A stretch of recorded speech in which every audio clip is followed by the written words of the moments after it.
Thank you. Thank you. Thank you, everybody. All right, everybody go ahead and have a seat. How's everybody doing today? How about Tim Spicer?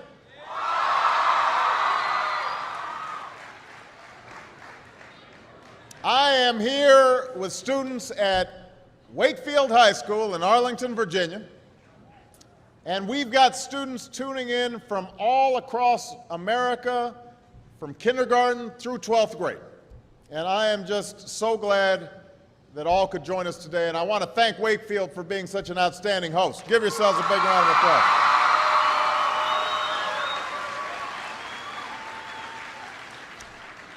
Now, I know that for many of you, today is the first day of school. And for those of you in kindergarten or starting middle or high school, it's your first day in a new school, so it's understandable if you're a little nervous. I imagine there's some seniors out there who are feeling pretty good right now, with just one more year to go. And no matter what grade you're in, some of you are probably wishing it were still summer, and you could have stayed in bed just a little bit longer this morning. I know that feeling. When I was young, my family lived overseas. I lived in Indonesia for a few years. And my mother, she didn't have the money to send me where all the American kids went to school. But she thought it was important for me to keep up with an American education. So she decided to teach me extra lessons herself, Monday through Friday. But because she had to go to work, the only time she could do it was at 4:30 in the morning. Now, as you might imagine, I wasn't too happy about getting up that early. And a lot of times I'd fall asleep right there at the kitchen table. But whenever I'd complain, my mother would just give me one of those looks and she'd say, "This is no picnic for me either, Buster." So I know that some of you are still adjusting to being back at school, but I'm here today because I have something important to discuss with you. I'm here because I want to talk with you about your education and what's expected of all of you in this new school year. Now, I've given a lot of speeches about education, and I've talked about responsibility a lot. I've talked about teachers' responsibility for inspiring students and pushing you to learn. I've talked about your parents' responsibility for making sure you stay on track and you get your homework done and don't spend every waking hour in front of the TV or with the Xbox. I've talked a lot about your government's responsibility for setting high standards and supporting teachers and principals and turning around schools that aren't working, where students aren't getting the opportunities that they deserve.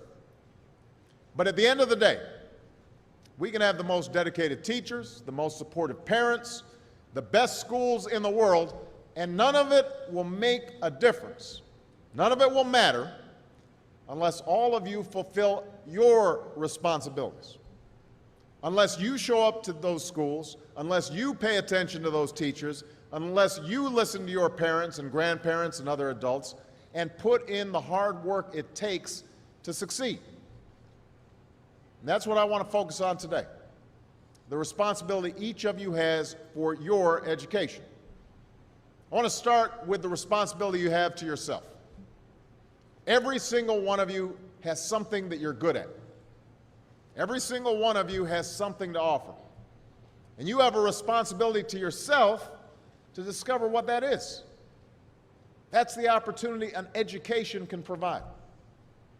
Maybe you could be a great writer, maybe even good enough to write a book or articles in a newspaper, but you might not know it until you write that English paper, that English class paper that's assigned to you.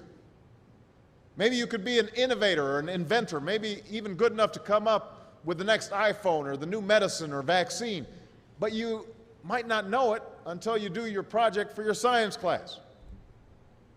Maybe you could be a mayor or a senator or a Supreme Court justice, but you might not know that until you join student government or the debate team.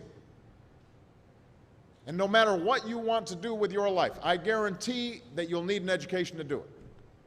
You want to be a doctor or a teacher or a police officer? You want to be a nurse or an architect, a lawyer or a member of our military? you're going to need a good education for every single one of those careers. You cannot drop out of school and just drop into a good job. You've got to train for it and work for it and learn for it. And this isn't just important for your own life and your own future. What you make of your education will decide nothing less than the future of this country. The future of America depends on you. What you're learning in school today will determine whether we as a nation can meet our greatest challenges in the future. You'll need the knowledge and problem-solving skills you learn in science and math to cure diseases like cancer and AIDS, and to develop new energy technologies and protect our environment. You'll need the insights and critical thinking skills you gain in history and social studies to fight poverty and homelessness, crime and discrimination, and make our nation more fair and more free. You'll need the creativity and ingenuity you develop in all your classes to build new companies that will create new jobs and boost our economy. We need every single one of you to develop your talents and your skills and your intellect so you can help us old folks solve our most difficult problems. If you don't do that, if you quit on school, you're not just quitting on yourself, you're quitting on your country. Now, I know it's not always easy to do well in school. I know a lot of you have challenges in your lives right now that can make it hard to focus on your schoolwork. I get it. I know what it's like. My father left my family when I was 2 years old, and I was raised by a single mom who had to work and who struggled at times to pay the bills and wasn't always able to give us the things that other kids had. There were times when I missed having a father in my life. There were times when I was lonely and I felt like I didn't fit in. So I wasn't always as focused as I should have been on school, and I did some things that I'm not proud of, and I got in more trouble than I should have. And my life could have easily taken a turn for the worse. But I was lucky. I got a lot of second chances, and I had the opportunity to go to college and law school and follow my dreams. My wife, our First Lady, Michelle Obama, she has a similar story. Neither of her parents had gone to college, and they didn't have a lot of money. But they worked hard, and she worked hard so that she could go to the best schools in this country. But some of you might not have those advantages. Maybe you don't have adults in your life who give you the support that you need. Maybe someone in your family has lost their job and there's not enough money to go around.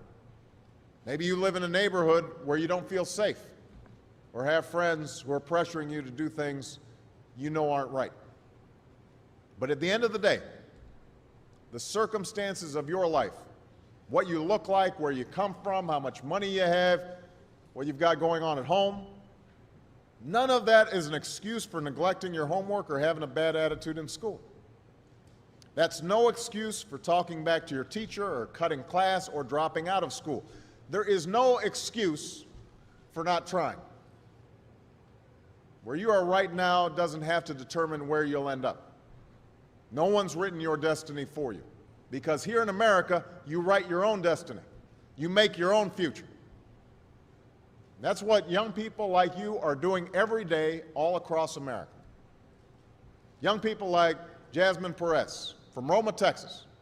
Jasmine didn't speak English when she first started school.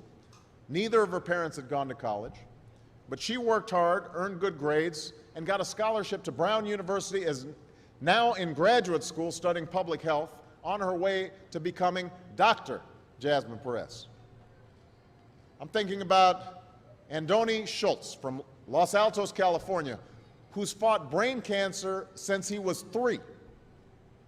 He's had to endure all sorts of treatments and surgeries, one of which affected his memory, so it took him much longer, hundreds of extra hours, to do his schoolwork.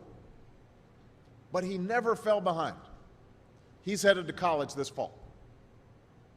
And then there's Chantel Steve from my hometown of Chicago, Illinois. Even when bouncing from foster home to foster home in the toughest neighborhoods in the city, she managed to get a job at a local health care center, start a program to keep young people out of gangs, and she's on track to graduate high school with honors and go on to college.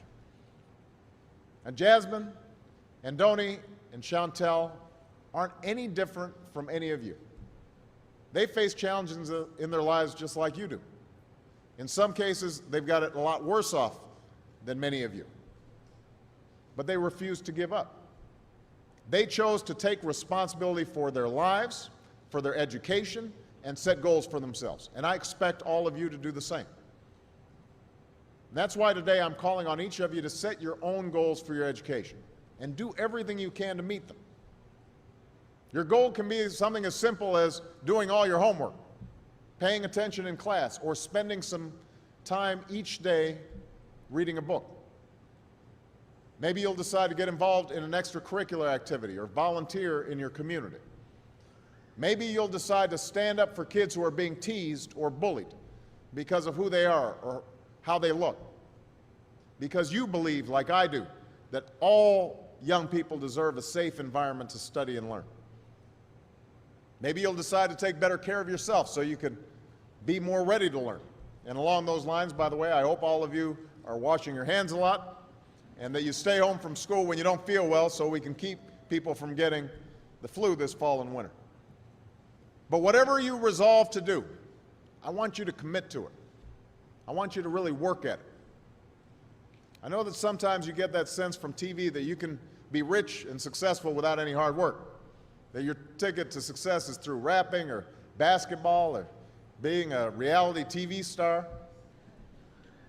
Chances are you're not going to be any of those things. The truth is, being successful is hard. You won't love every subject that you study. You won't click with every teacher that you have.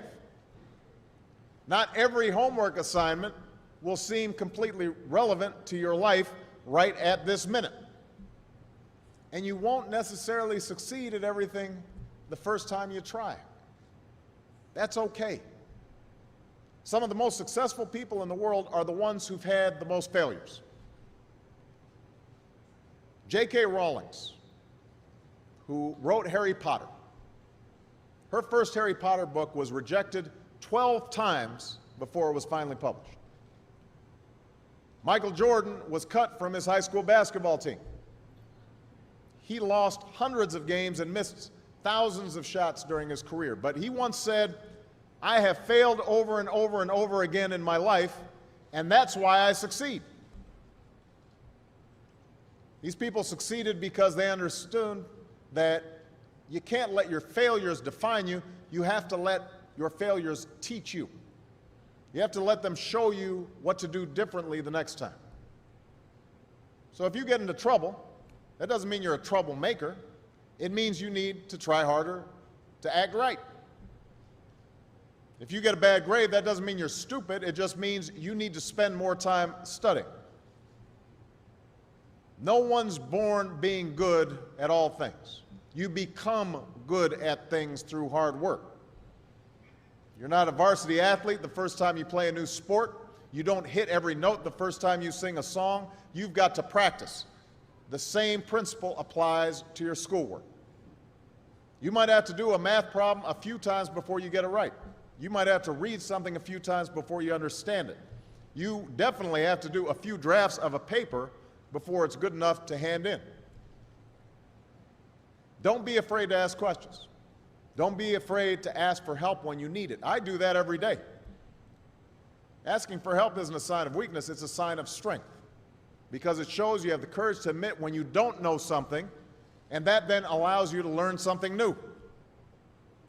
So find an adult that you trust, a parent, a grandparent, or a teacher, a coach, or a counselor, and ask them to help you stay on track to meet your goals.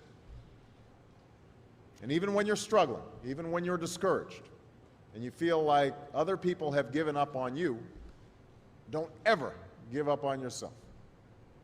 Because when you give up on yourself, you give up on your country.